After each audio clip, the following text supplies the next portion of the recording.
Yes, स्वागत है आप सबका स्वागत है आपके अपने प्यार से चैनल या बैच जीत 2025 बैच में, जहाँ पे आज आपके पास lecture number 6 for chapter number 2 human reproduction, जिसमें आपका फीमेल वाला पार्ट भी सारा का सारा मैं कोशिश करूंगा कंप्लीट करने की।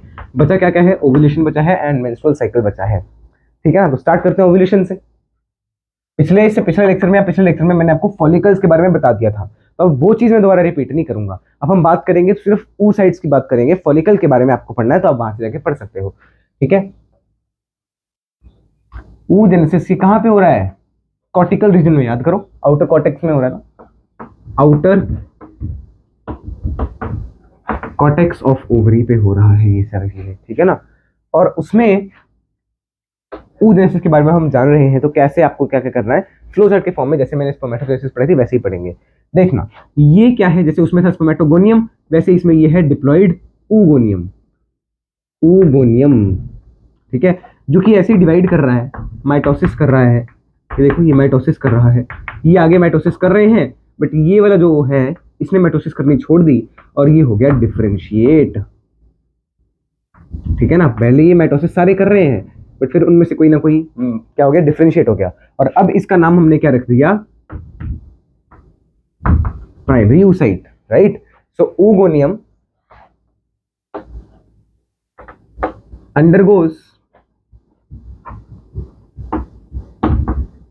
माइटोसिस। oogoनियम में माइटोसिस हो रही थी and differentiates into primary oocyte।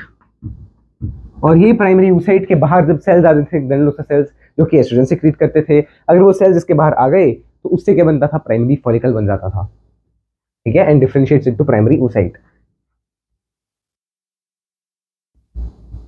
Okay, फिर क्या हुआ?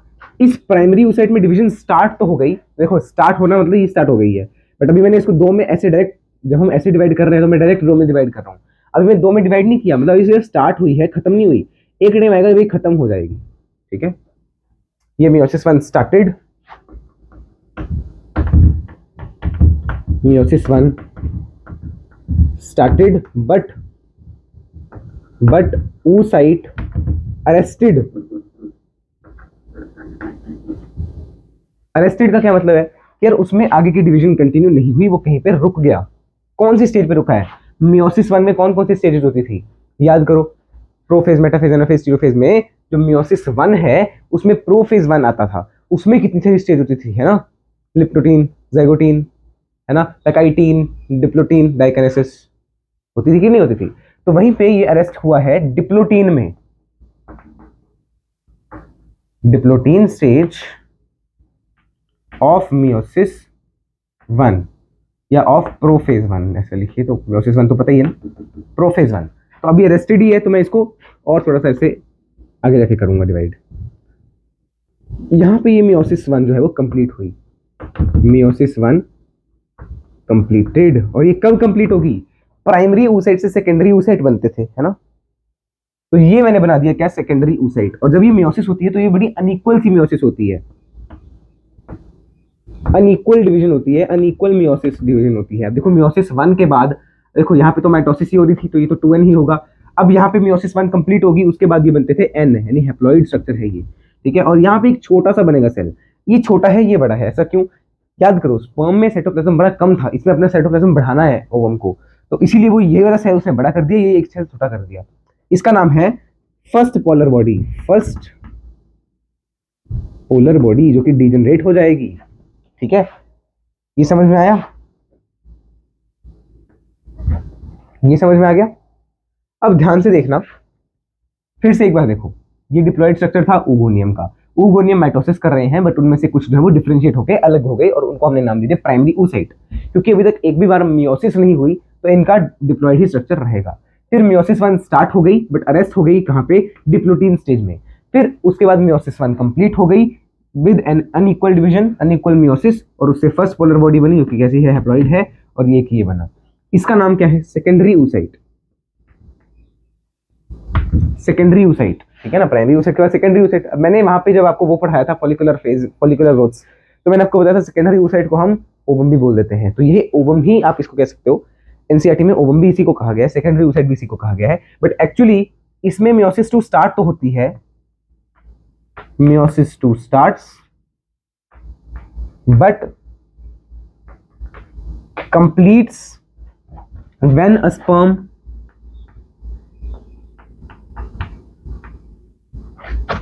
contacts it। जैसे ही कोई स्पर्म इसके साथ टच करता है वैसे ही ये कंप्लीट, देखो स्टार्ट हो गई है, ये स्पर्म सेल आया, अब ये फिर से दो में डिवाइड हो जाएगा, एक छोटा बड़ा एक बड़ा सेल। इतने नीचे दिख रहा है क्या आपको सारा कुछ बोर्ड पे? हाँ दिख तो रहा है, मतलब ठीक ठाक दिख रहा है, पूरा नहीं दिख रहा। अब ये कैसा है? हैप्लॉइड है, क्योंकि मियोसिस 2 में हैप्लॉइड नंबर सेम रहेगा, ये भी हैप्लॉइड। ये क्या है? This is second polar body. और ये चीज क्या बन गई? यही है आपके पास ओवम, यही है आपके पास ओवम यानी एग सेल, ठीक है ना। तो ये पूरा का पूरा क्या है आपके पास? oogenesis है। तो इसमें हम सारी चीजों को लिख भी देते हैं। ये मैंने लिख दिया primary oocyte। The primary oocyte starts meiosis 1 but it gets arrested in diplotene stage of prophase 1। Prophase 1 की डिप्लोटीन स्टेज पे ये अरेस्ट हो गया, ठीक है। इसको ये स्टेज याद रखना है तो रखोगे, 100% रखोगे, क्योंकि ये इसमें नहीं बताया, 11th क्लास की बुक में दिया हुआ है, ठीक है। अच्छा ये देखना, यहाँ पे आपकी प्यूबर्टी आ चुकी है, उसके बाद ये डिवाइड हो रहा है। तो टिल हेयर दैट, अब टाइमलाइन भी लिख लो, इधर ही टाइमलाइन भी लिखी साथ साथ में। ये जो है आपके पास सारा फीटल फॉर्म है, फीटस में है, ठीक है। यहाँ पे मान लीजिए आपका कहीं बर्थ हो गया, ये आपका चाइल्डहुड चल रहा है, बर्थ के टाइम पे डिवीजन स्टार्ट वगैरह हो जाती है, ये चाइल्डहुड है। और यहाँ पे आपके पास प्यूबर्टी आ गई है, और ये वाली डिवीजन कब होगी? ये पूरा आपके पास एडल्ट लाइफ चल रही है, एडल्ट रिप्रोडक्टिव लाइफ। जब आप रिप्रोड्यूस करेंगे तो आपके पास ओवम मिलेगा, ठीक है। देन इसके बाद क्या हुआ, कहा थे हम? Then during puberty the division completes,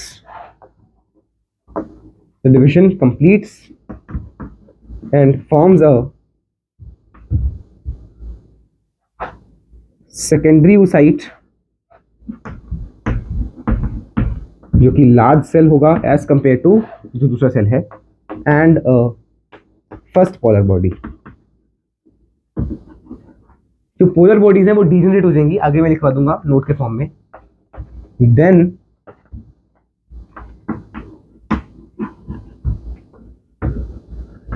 secondary oocyte starts meiosis 2 but gets arrested, वो भी अरेस्ट हो रहा है, देखो उसमें भी तो स्टार्ट हुई है, इसका मतलब स्टार्ट हो चुकी है, बीच में अभी भी स्टार्ट है बट डिवाइड अब हुआ, ठीक है। इसमें भी मैं वैसे सेंटर में बना देता हूँ एक, है स्टार्ट हो गई, अभी भी स्टार्ट ही है बट अरेस्टेड है, तो इसीलिए सेम फेज दिख रहा है। फिर अरेस्ट से जैसे निकला डिवाइड हो गया। Then that secondary oocyte starts meiosis 2 but gets arrested in metaphase 2 and divides into ovum and second polar body as a sperm cell comes in its contact। यहां पे लिख लो note polar bodies in humans gets degenerated। इस चैप्टर की NCERT अभी तक हमने कुछ भी नहीं पढ़ा एनसीईआरटी में, तो एनसीईआरटी में बिल्कुल एंड में करवा दूंगा आपको, एक अलग से लेक्चर दे देंगे उसके लिए। और जैसे ही ये चैप्टर कंप्लीट हो जाएगा आपको वन शॉट प्रोवाइड होगा, किस चीज का? पुराने चैप्टर का, यानी कि sexual reproduction in flowering plants का, ठीक है ना। और वो वन शॉट हम देख सकते हैं, लाइव भी हो सकता है, जैसे मर्जी देख लेंगे, कोई पुरानी वीडियो डाल दूंगा, ठीक है। तो इसको नोट कर लीजिए सारा कुछ। ये एक पेज पे आपका oogenesis है जिससे क्वेश्चन आ सकते हैं, chances are high. Note it down very fast. Note it down very fast. I hope and believe आपने इसको नोट तो कर ही लिया होगा। अब हम चलें क्या? Towards the menstrual cycle. एक मिनट, पिक्चर क्लिक कर ली गई है। Now let's start the menstrual cycle. तो मेंस्ट्रुअल साइकिल पे आप जरा आइएगा और आप अपने सामने, या तो आप ड्रॉ कर लो, ड्रॉ करोगे तो बेटर रहेगा, नहीं तो आप अपने सामने ये पेज खोल लो, मेंस्ट्रुअल साइकिल का पेज खोल लीजिए, तो वो भी आपका ठीक रहेगा। जैसे आपको करना है वैसे कर लो, जैसे आप करना चाहो वैसे आप कर सकते हो। एक मिनट प्लीज। हाँ, yes, I hope and believe this is clear. देखो जो जो करवाया जा रहा है उसको आप बड़े आराम से ग्रैस्प कर सकते हो। अरे यार डस्टर कहाँ गया? उसको आप बड़े आराम से ग्रैस्प कर सकते हो और हर चीज आपको क्लियर हो जाएगी अगर आप इसे बार बार देखेंगे, ध्यान से समझेंगे। अगर किसी को मान लो मेरे से समझ नहीं भी आ रहा ना, तो अपने टीचर चेंज करके देखिए, क्या पता आपको मतलब मेरा पढ़ाया समझ ना आ रहा हो, क्या पता मुझ में खोट हो, मैं समझा ना पा रहा हूँ आपको, ठीक है ना। इसलिए जिसके साथ आपकी फ्रीक्वेंसी मैच कर रही है उसी के साथ देखेंगे तो बेटर रहेगा। अब आएगा देखो एक बार, क्या menstrual cycle.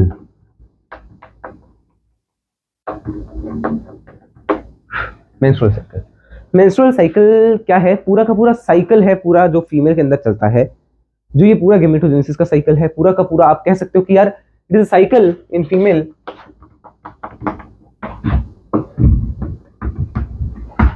All reproductive events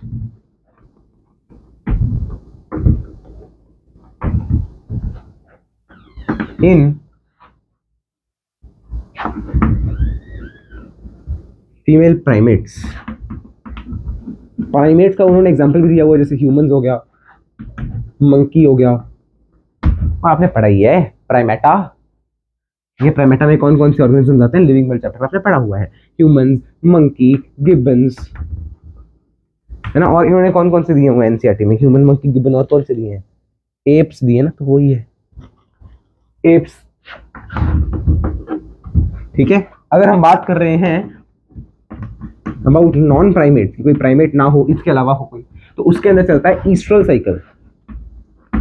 इनके अंदर मेंस्ट्रुअल साइकिल, उनके अंदर ईस्ट्रल साइकिल। मेंस्ट्रुअल साइकिल के बारे में हम ह्यूमन की बात करें तो उनमें ये साइकिल नियरली 28 to 29 डेज का होता है। अब बोले प्लस माइनस हो सकता है, जनरली 28 का मोस्टली, ठीक है, और आप उसमें प्लस माइनस हो सकता है due to hormonal changes. Menstrual cycle जो है वो फुल्ली अफेक्टेड बाय, ये अंडर है, फुल्ली अंडर हार्मोनल कंट्रोल। और हाँ, आपको जो है इसके बाद एक चैप्टर और है जो मैं इस पे पढ़ाऊंगा, ठीक है, बोर्ड पे, और उसके बाद से हम सारे चैप्टर्स व्हाइट बोर्ड पे कवर करेंगे, ठीक है ना। तो काइंडली आप थोड़ा सा वेट करें, इसको मैं एक अलग वीडियो बना के भी बताऊंगा, और आपके जो पुराने लेक्चर्स हैं जी 2024 के, जो पिछले साल के लेक्चर्स हैं, वो मैं आपके अपलोड कर दूंगा साथ साथ में, ताकि आप जिसको व्हाइट बोर्ड से देखने हैं ये वाले लेक्चर्स, वो वहां से देख सकता है। दोबारा अपलोड करूंगा मैं, ठीक है ना, पुराने अपलोडेड मत देख लेना तुम, वो भी सेम ही अपलोड करूंगा, री अपलोड करूंगा मतलब उस चीज को। अच्छा, पुराने अपलोडेड क्यों नहीं देखने हैं? क्योंकि क्या होता है ना, जब मैं उसको दोबारा अपलोड करूंगा तो ज्यादा बच्चे तक जाएगा, ऐसे वो पुराने अपलोडेड कोई नहीं देखेगा, कम बच्चे देखेंगे, दोबारा अपलोड करने पे ज्यादा उसको देखेंगे बच्चे, ठीक है। मेंस्ट्रुअल साइकिल के बारे में हमें देखना है, 28 से 29 दिन का है। इसको मैं एक ग्राफ के फॉर्म में समझाऊंगा। इसमें दो तरह के इवेंट्स हो रहे हैं। मेंस्ट्रुअल साइकिल एक्चुअली फीमेल की पूरी बॉडी में ही इवेंट्स हो रहे हैं। देखो, आपको मैंने बताया कि यूट्रस की जो वॉल्स हैं वो भी मतलब क्या होती है, फैट मतलब थिकनिंग होती जाती है, थिकन होती जाती है, उसमें कई सारे ग्लैंड्स वगैरह हैं, वो भी सिक्रीशंस कर रहे हैं। ग्लैंडुलर वॉल थी ना, वो कौन सी, अरे यार क्या नाम था, एंडोमेट्रियम, राइट। एंडोमेट्रियम में देखो कितने सारे चेंजेस आ रहे थे, तो वही चेंजेस आपको पढ़ने हैं। तो एक चेंज आपको पढ़ना है यूट्राइन चेंजेस, और आपकी ओवरी में कितने सारे चेंजेस आ रहे हैं, उसमें देखो कैसे कैसे फॉलिकल्स ग्रो कर रहे थे, फिर ग्राफिन फॉलिकल, फिर ओव्यूलेशन, फिर ल्यूटल फेज आ रहा था ना, तो उसके बारे में हम बात करेंगे। इसीलिए हमने कहा है कि मेंस्ट्रुअल साइकिल को आप दो इवेंट्स के बेसिस पे क्लासिफाई कर सकते हो। एक हो सकता है कि आप स्टडी कर रहे हो यूट्रस के अंदर क्या क्या हो रहा है, एक हो सकता है आप स्टडी कर रहे हो कि फॉलिकल्स के अंदर कैसे कैसी ग्रोथ हो रही है। तो ये दो तरह के इवेंट्स आप देख सकते हो, यानी ओवेरियन इवेंट्स हो सकते हैं और यूट्राइन इवेंट्स हो सकते हैं। और ओवरस, जो आपके पास ओवरस क्या बोल रहा हूँ, ओवरी है, ओवरी के कुछ हार्मोन्स हैं। अब उन हार्मोन्स के बारे में आपको देखना है, और ऐसे ही कुछ पिट्यूटरी के हार्मोन्स हैं, उनके बारे में आपको इसी एक ग्राफ पे समझाया जाएगा, ठीक है ना। तो इसको जल्दी नोट करो, फिर मैं वो ग्राफ चार्ट या जो भी है वटएवर वो आपके सामने ही बनाऊंगा, है ना, ऐसा नहीं पहले से बनाऊंगा। वैसे पहले से बना लिया गया तो 2 मिनट लगेंगे उसको समझाने में। अब जो मैं बोलूंगा और जो मैं लिखवाऊंगा, उनमें से ज्यादा महत्व आपको किस चीज को देना है, जो मैं बोलूंगा, जो मैं बोल रहा हूँ वो आप नोट करते जाइएगा, मैं नहीं लिखूंगा, मैं उसको अगले पेज पे लिखूंगा, जरूर लिखूंगा, बट जो मैं बोल रहा हूँ उसको आप साथ साथ में नोट करेंगे तो ज्यादा बेटर रहेगा। देखना ये क्या है, ये किस चीज को डिनोट कर रहा है, कितने नीचे तक दिख रहा है पहले ये बताइए। जहां तक लाइन सारा दिख रहा है, जहां तक लाइन है, ठीक है। इस साइड इवेंट्स हैं, मतलब इस साइड नंबर ऑफ डेज हैं, डेज में इस साइड लिख रहा हूं, और यहाँ पे आपके पास जो भी इवेंट्स चल रहे हैं, ठीक है। इतने से रीजन में हम बात करेंगे किसकी, यूट्राइन इवेंट्स की। इतने से रीजन में हम बात करेंगे किसकी, हार्मोन्स ऑफ ओवरी, यानी ओवेरियन हार्मोन्स। कौन कौन से हार्मोन्स है ओवरी के, याद करो। ओवरी में क्या क्या सीक्रेट हो रहा था, प्रोजेस्टेरोन एंड एस्ट्रोजन, है ना। एस्ट्रोजन कौन सीक्रेट कर रहा है, ग्रैनुलोसाइट सेल्स, और कॉर्पस ल्यूटियम प्रोजेस्टेरोन भी सीक्रेट कर रहा है, ग्रैनुलोसाइट सेल्स भी सीक्रेट कर रहा है, सॉरी कॉर्पस ल्यूटियम प्रोजेस्टेरोन और एस्ट्रोजन दोनों सीक्रेट कर रहे हैं। यहाँ पे हम देखेंगे अबाउट ओवेरियन इवेंट्स, और यहाँ पे हम क्या देखेंगे, अबाउट पिट्यूटरी हार्मोन। पिट्यूटरी के कौन से हार्मोन्स थे, एफएसएच एंड एलएच। उनका यहाँ पे क्या काम था पहले बता दिया। एफएसएच जो है वो फॉलिकल्स की ग्रोथ करवाता है, और एलएच जो है वो फॉलिकल ग्राफिन फॉलिकल को तोड़वाता है, उसको रप्चर करवाता है। अब देखना 28 दिन है तो हम सेंटर वाले दिन को मार्क कर लेते हैं। ये सेंटर वाला दिन है, ये सेंटर वाला दिन लग रहा है सेंटर में, हाँ लग रहा है, ठीक है। ये सेंटर वाला दिन है, यानी कि डे 14th डे, ठीक है। अब बाकी हम दिन मार्क करते हैं इसके ऊपर। ये देखो ये है डे नंबर, देखो यहाँ पे अगर मैं लिख रहा हूँ 29वां दिन, तो ये 29 मतलब अगले साइकिल का पहला भी हो सकता है, क्योंकि ये जो साइकिल मैं ड्रॉ कर रहा हूँ दिस इज फॉर 28 डेज। इसमें मैं 28 डेज को मान रहा हूँ बेसिस वट एवर, आप कोई भी दे सकते हो, 28 से +-2 3 हो सकता है, ठीक है। मतलब किसी फीमेल में हो सकता है हार्मोनल चेंजेस थोड़ा जल्दी हो रहे हो, तो उसमें ये डेज 28 की जगह 27 या 26 हो गया। इसमें बड़ी धीरे धीरे हार्मोन रिलीज हो रहे हैं, उनमें बड़े धीरे धीरे चेंजेस हो रहे हैं, तो उसमें ये तेजी से हो जाएगा, सॉरी उसमें ये 30-31 दिन तक भी चल सकता है ना ये साइकिल पूरा का पूरा, ठीक है। अब याद करना आपको, इसमें मैंने जो इवेंट्स लिखवाने हैं वो मैं आपको अगले पेज पे लिखवाऊंगा, अभी सिर्फ आपको समझना है। देखो यूट्रस की वॉल बन रही है, 14th डे वो डे है जिस दिन हमारा ओवम रिलीज होता है। अभी मैं वो नहीं बना रहा, अब इसमें ओवम रिलीज हो रहा है, तो इस टाइम पे यूट्रस की वॉल कैसी होनी चाहिए। यहाँ पे मैं देख रहा हूँ यूट्राइन इवेंट्स, यहाँ पे क्या है, यूट्रस की वॉल, यहाँ पे क्या है, ओवरी के हॉर्मोन्स, यहाँ पे क्या है, ओवेरियन इवेंट्स, यहाँ पे क्या है, पिट्यूटरी के हॉर्मोन्स, पिट्यूटरी के हॉर्मोन्स, उनका ग्राफ बनाया जाएगा। अब ये सारा कुछ सेम टाइम पे चल रहा है, तो देखो 14th डे पे क्योंकि एक्सेल रिलीज हुआ है, तो ऑफकोर्स इस टाइम पे क्या हो रहा होगा, जो हमारी एंडोमेट्रियम है वो हमारी नहीं होता, ऑफकोर्स फीमेल में एंडोमेट्रियम विल बी थिकन्ड, राइट। तो इस टाइम पे एंडोमेट्रियम थिक है, देखो ऐसे मोटी है, तो ज्यादा है, हाई लेवल पे है एंडोमेट्रियम, देखो। और धीरे धीरे जब ये देखेगी कि कोई भी एक्सेल के पास फ्यूज करने के लिए स्पर्म सेल नहीं आया, अब एक्सेल को भी रप्चर होना पड़ेगा, कॉर्पस ल्यूटियम को भी टूटना पड़ेगा, कॉर्पस ल्यूटियम टूटेगा तो प्रोजेस्टेरोन का लेवल कम हो जाएगा, ये मैंने आपको पिछले लेक्चर में बता दिया था। तो धीरे धीरे ये भी डिग्रेड होनी स्टार्ट हो जाएगी ना, जैसे जैसे ये खत्म होना स्टार्ट होगा वैसे वैसे धीरे धीरे ये भी डिग्रेड होनी स्टार्ट हो जाएगी। देखो 29वें दिन पे ही कुछ ना कुछ % डिग्रेड हो चुकी है, तो मैं नीचे से स्टार्ट कर रहा हूँ, जहाँ पे 29 दिन पे छोड़ा ना, ये देखो ये नियरली इसी लेवल पे स्टार्ट करूंगा, यहाँ पे है ना। तो बस धीरे धीरे ये टूट रही है, टूट गई, ये लो टूट गई पूरी तरह से, ये ब्रेक डाउन हो गई। क्यों, क्योंकि कोई एग सेल को फ्यूज करने आया ही नहीं है, तो प्रेगनेंसी हुई ही नहीं है, यानी कि अब इम्प्लांटेशन हुई नहीं, होगी ही नहीं, क्योंकि जाइगोट बना ही नहीं है, एम्ब्रियो बना ही नहीं, तो इम्प्लांटेशन थोड़ी होगी। अगर इम्प्लांटेशन नहीं हुई तो क्या इसका मोटा होने का कोई फायदा था, नहीं, इसलिए ये टूट गई। अब यहाँ पे मान लीजिए ये टूट गई, बट अगले साइकिल में दोबारा से भी तो एग सेल बनेंगे, राइट, दोबारा से भी तो एग सेल बनेगा अगले साइकिल के लिए, तो उसको फिर से तैयार होना पड़ेगा। तो ये देखो पहले टूटी, अब फिर से तैयारी साथ में स्टार्ट हो गई, ये फिर से तैयारी हो रही है, फिर से तैयारी हो रही है, फिर से मैच हो गया।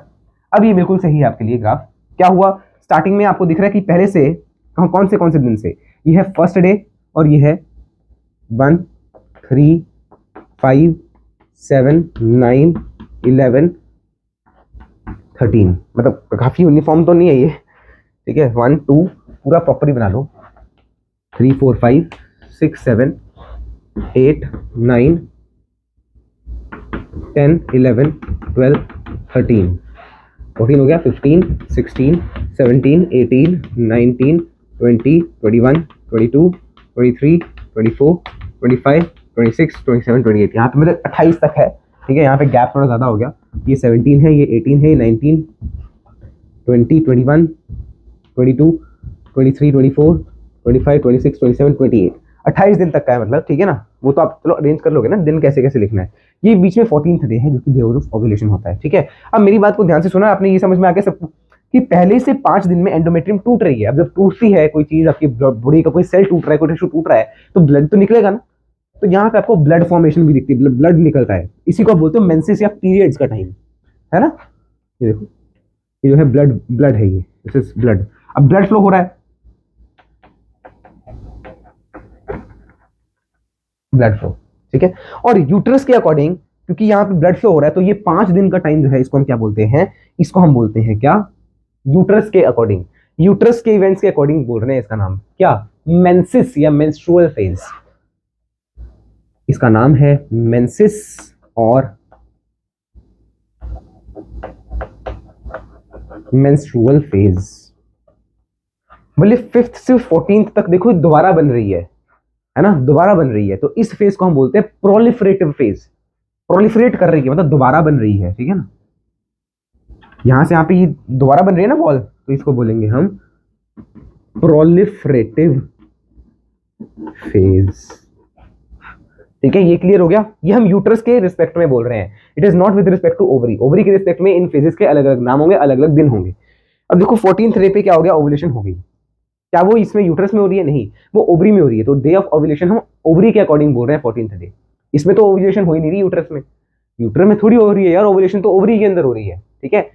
आगे देखा 14th से 25th, 26, 27, 28 जहां तक भी चल रहा है, वहां तक के दिन को हमने क्या बोल दिया, क्योंकि यहाँ पे सिक्रीशन बड़ी ज्यादा हो रही होती है, हाई अमाउंट में प्रोजेस्टेरोन होता है, हाई अमाउंट में एस्ट्रोजन होता है, सिक्रीशन बहुत ज्यादा है ना। तो ये यूट्रस की वॉल को मतलब कुछ ना कुछ सिक्रीशन करनी पड़ती है ताकि ये रही ऐसे, ठीक है। तो इसीलिए इसका नाम हमने रखा है सिक्रीटरी फेज, सिक्रीटरी फेज। और ये सारे नाम विद रिस्पेक्ट टू यूट्रस की वॉल हैं। तो पहले 5 दिन 1 to 5 है आपके मेंसेस का phase, proliferative phase is for 5 to 14, और 14 to 28 है, 15th day to 28th day आपके पास क्या है, सिक्रेटरी फेज है। 15th to 28th डे आपके पास क्या है, सिक्रेटरी फेज है। इसी के साथ आपके पास यूट्रस के अपने इवेंट्स को जो है समझ लिया है। अब हम आते हैं कहाँ पे, ओवरी के, नहीं ओवरी के हॉर्मोन्स है, हाँ ओवरी के हॉर्मोन्स यानी कि एस्ट्रोजन प्रोजेस्टेरोन। इसको चलो बाद में देखते हैं, पहले हम यहाँ पे लिखते हैं क्या, ओवरी के इवेंट्स। याद करो, अब देखो ओवरी में क्या है, एग सेल टूट गया। एग सेल देखो कहाँ है, स्टार्टिंग में देखना, स्टार्टिंग में इन्होंने क्या दिखाया है, एग सेल छोटा सा है बिल्कुल। अब यहाँ पे उगोनियम वगैरह आ गया होगा ना, देखो ये उगोनियम बिल्कुल छोटा सा, बिकॉज अब यहाँ पे तो डिजेनरेट हो गया ना वो उस साइड। अब उसका कोई फायदा नहीं, कोई आया नहीं उसको फ्यूज करने। 24 घंटे की लाइफ होती है किसकी, ओवम की। 24 घंटे में अगर उसको किसी ने फ्यूज कर दिया तो ठीक है, नहीं तो वो तो डिजेनरेट हो गया, ठीक है। तो अब नई चीज बन रही है, नए नए बनेंगे सारे कुछ। ये देखो नया उस साइड आया, उसने अपने पास जो है लेयर्स बनाई। ये आ गया प्राइमरी फॉलिकल, ये आ गया क्या, सेकेंडरी फॉलिकल, जिसके आसपास एक लेयर है थीका। ये आ गया क्या, टर्शरी फॉलिकल, जिसपे एक फ्लूइड फिल्ड कैविटी भी है। Theca interna, theca externa. ये क्या आ गया आपके पास, Graafian follicle, theca interna, theca externa.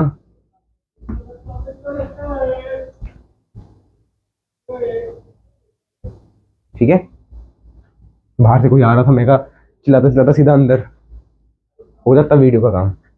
और एंट्रम भी पूरी तरह मैच्योर हो गया, इसके बाहर एक लेयर आ गई, और ये ग्रेनुलोसाइट सेल्स का नंबर यहाँ पे बहुत हाई है।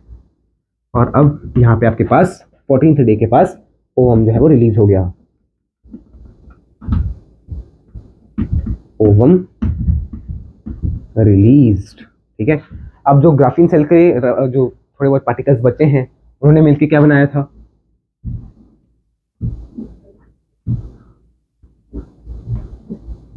येलोइश कॉर्पस ल्यूटियम बनाया था। फिर क्योंकि कोई एक्सेल वगैरह आया नहीं है, मतलब कोई स्पर्म सेल आया नहीं इसको फ्यूज करने के लिए, तो ये भी डिजेनरेट हो जाएगा ना। अगर प्रेगनेंसी ना हो तो ये डिजेनरेट हो जाता है। धीरे धीरे इसका साइज छोटा करते करते इसको डिजेनरेट कर देना। इस तरह से, ठीक है ना। तो ये ऐसे छोटा छोटा होते होते डीजनरेट हो जाएगा। इसी के साथ आपके पास ओवेरियन इवेंट्स भी कंप्लीट होते हैं। अब ध्यान से देखना, ओवरी में आपको यहाँ पे फर्स्ट टू 14th डे तक क्या दिख रहा है, या first day to 13th day तक आपको क्या दिख रहा है। देखो डे 13 है यहाँ पे,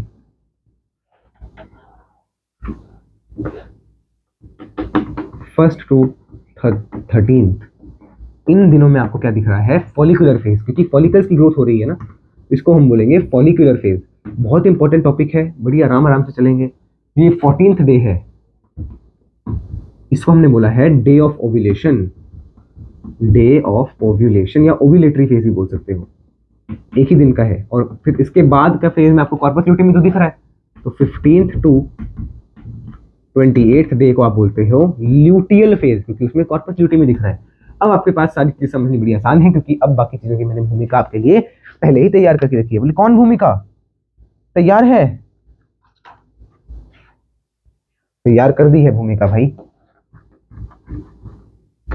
देखो आपको मैंने बताया था कि यार ये जो अब यहाँ पे हमने एस्ट्रोजन प्रोजेस्टेरोन लिखा है, बिकॉज वो ओवरी का हार्मोन होते हैं एस्ट्रोजन प्रोजेस्टेरोन, उसमें आपको ध्यान से देखना है। सबसे पहले मैं आपको एस्ट्रोजन लिखा रहा हूँ।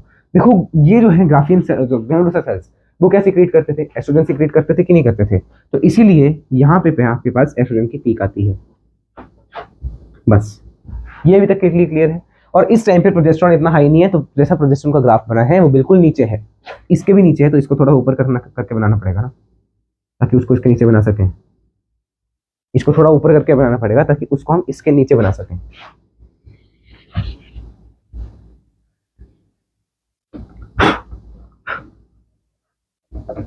ठीक है, ये लो, ठीक है, अब ठीक है ना। और इसके भी नीचे है ये क्या है, प्रोजेस्टेरोन का कर्व। और ये कहीं कट भी कर रहे हैं ना, नहीं आगे करेंगे सीधा। अब यहाँ पे तो चलो प्रोजेस्टेरोन 0 ही है यहाँ तक, तो ठीक है। बट आगे जब कॉर्पस ल्यूटियम बनता है तो वो भी एस्ट्रोजन और प्रोजेस्टेरोन सीक्रेट करता है। तो ये हो गया एस्ट्रोजन सीक्रेट हो गया, और प्रोजेस्टेरोन पहले है क्योंकि बाद में कर्व में, प्रोजेस्टेरोन बाद में है ना,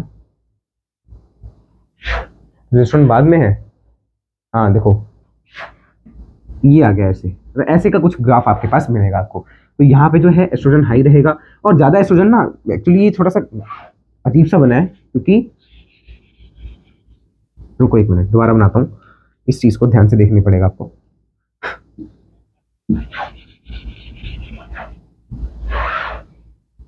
क्या चीज आपको देखनी है, देखो मैंने बोला ग्रैनुलोसा सेल्स जो है वो क्या सीक्रेट करते हैं, एस्ट्रोजन सीक्रेट करते हैं। सबसे ज्यादा ग्रैनुलोसा सेल्स कौन से उस पे हैं, इसके पास है ना, तो इसीलिए सबसे ज्यादा एस्ट्रोजन भी आपके पास यहीं पे आएगा। ये लो एस्ट्रोजन की पीक, और बाकी तो एस्ट्रोजन जैसे था वैसे ही बना दीजिए, ठीक है ना। ये पीक नहीं है, ये ऐसे ही है सिंपल। और इसके नीचे क्या है, प्रोजेस्टेरोन, तो अभी 0 ही है।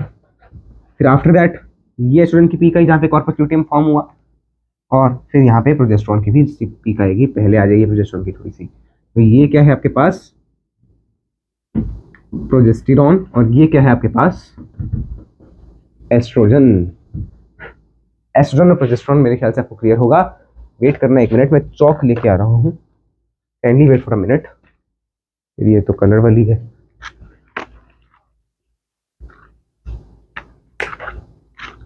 ठीक है। तो ये कितना टाइम हुआ, चलो 28 मिनट ही हुआ, ज्यादा टाइम नहीं लगेगा हमें। भाई देखो एक लेक्चर में oogenesis पढ़ना, ये पढ़ना कोई आसान बात नहीं है।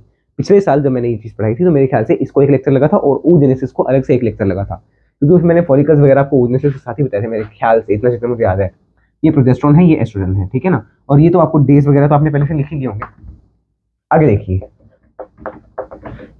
ये क्लियर है इस वीक पीक कहाँ पे आ रही है और क्यों आ रही है पीक यहाँ पे, इसका कारण क्लियर है ना। ये क्या है, ये भी एस्ट्रोजन ही है। एस्ट्रोजन को मैं येलो कलर से बना देता हूँ, लो ये आ गया आपके पास एस्ट्रोजन येलो कलर से, ठीक है, ये एस्ट्रोजन है। अब हम बात करते हैं अबाउट एफएसएच और एलएच। देखो एफएसएच और एलएच क्या काम कर रहे थे, एफएसएच इन फॉलिकल्स की ग्रोथ करवा रहा था। सबसे ज्यादा फॉलिकल मतलब सबसे एडवांस फॉलिकल कौन सा है यहाँ पे, तो इसीलिए इस एरिया में ही आपके पास एफएसएच की हाईएस्ट पीक दिखेगी। एफएसएच होगा, देखो यहाँ पे एफएसएच हाई है, ठीक ठाक है, बट पीक ऑफ एफएसएच आपको यहाँ पे देखने को मिली। बाकी फिर से एफएसएच लो हो गया, क्यों हुआ वो मैं आपको बताऊंगा क्यों हुआ है लो। इसके अलावा अगर मैं बात कर रहा हूँ एलएच की, तो एलएच के बारे में देखना, एलएच पहले लो होगा, देखो एलएच इज लो है ना, स्टार्टिंग में एलएच लो है ना, देखो फिर ऐसे बढ़ा और फिर एलएच की पीक इससे ऊपर है और फिर ऐसे नॉर्मल हो गया और फिर से इससे थोड़ा लो हो गया ताकि स्टार्टिंग में फिर से लो हो सके, ठीक है ना, बिकॉज ये फर्स्ट डे और यहाँ पे भी फर्स्ट डे ही तो दिखाया है क्योंकि अगला साइकिल स्टार्ट हो चुका है ना, ठीक है। अब ये ऊपर वाला क्या है, एलएच है।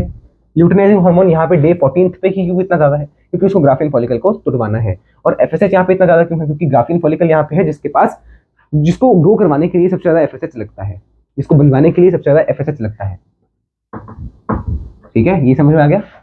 इसकी पी क्या है, यहाँ पे एफएसएच और एलएच क्यों कम हुआ, एफएसएच एंड एलएच की जो डिक्रीज आया वो क्यों आया, क्योंकि यहाँ पे एस्ट्रोजन और प्रोजेस्टेरॉन जो है वो सीक्रेट किए किसने, कॉर्पस ल्यूटियम ने।